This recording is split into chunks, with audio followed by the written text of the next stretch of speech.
गजपति श्री पुरुषोत्तम देवकृत दशावतार स्तोत्रम्।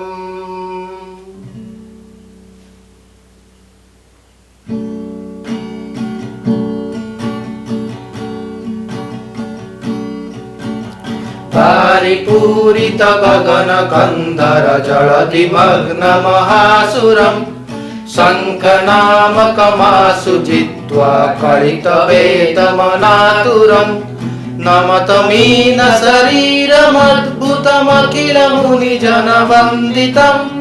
जनन पालन नाशकारण नीलगिरिपतिमच्युतम्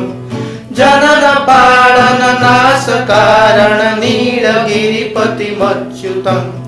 विपुल गिरिवर नगर कानन जलधि संचय संचितम् धरणि मंडल महादधतं चरमकाय निवेशितम् नमत कूर्म शरीरमद्भुतमखिल मुनिजन वन्दितम् जनन पालन नाशकारण नीलगिरिपतिमच्युतम् जनन पालन नाशकारण नीलगिरिपतिमच्युतम् राहु कवलन शिष्ट शशधर कोटिलीन शशिद्वितम् जलधिमग्नान् ददतमवनिं दशन शेखर संगतिम् नमत कोल शरीरमद्भुतमखिल मुनिजन वन्दितम् जनन पालन नाशकारण नीलगिरिपतिमच्युतम् जनन पालन नाशकारण नीलगिरिपतिमच्युतम् रुचिरकिंचुल मुकुल कोटिलीन मधुकर मंजुलम् धारयन्तमुदग्र नखरालीडरिसुतमतिबलम् नमत नरसिंह रूपमद्भुतमखिल मुनिजन वन्दितम् जनन पालन नाशकारण नीलगिरिपतिमच्युतम् जनन पालन नाशकारण नीलगिरिपतिमच्युतम् पाद नखर स्पर्श नतुट दंड जात सुरापगम् मृदुल चरण स्पर्श नक्षण तन्तिजं सर्पगम् नमत वामन रूपमद्भुतमखिल मुनिजन वन्दितम् जनन पालन नाशकारण नीलगिरिपतिमच्युतम् जनन पालन नाशकारण नीलगिरिपतिमच्युतम् धरणिपति कुल कंधरो स्थित रुधिर धारा विद्युतम्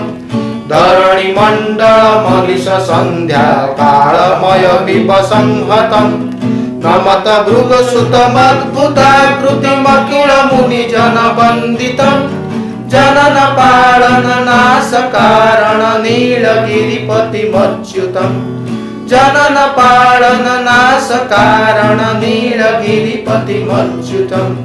धृतसमुनिगण नाश हेतुं त्रिपुरहर वरदर्पितम् रावणं हत्वा शिरोभिः कन्दुकैरिव खेलितम् नमत दशरथ तन्मयोऽनुतमखिल मुनिजन वन्दितम् जनन पालन नाशकारण नीलगिरिपतिमच्युतम् जनन पालन नाशकारण नीलगिरिपतिमच्युतम् लाङ्गलायुध कोटिदर्शित नागसाहोय घूर्णनम् मुष्टिपातन विहित मत्र प्रलम्बासुरचूर्णनम् नमत हलधर रूपमद्भुतमखिल मुनिजन वन्दितम् जनन पालन नाशकारण नीलगिरिपतिमच्युतम् जनन पालन नाशकारण नीलगिरिपतिमच्युतम् गोप गोपाल रक्षण क्षण धारितातुल बुर्बुतम् नीलमणिमय दंड संकट मातमत्र विवोद्धृतम् नमत कंसासुर निसूतनमखिल मुनिजन वन्दितम् जनन पालन नाशकारण नीलगिरिपतिमच्युतम् जनन पालन नाशकारण नीलगिरिपतिमच्युतम् तुरगकुरपुरबलधरातलमकुल खड्ग विखण्डितम् म्लेच्छकुलगणनाळमविगणमासुजेन सुसंहतम् नमत कल्कि नमोग्रमद्भुतमखिलमुनिजनवन्दितम्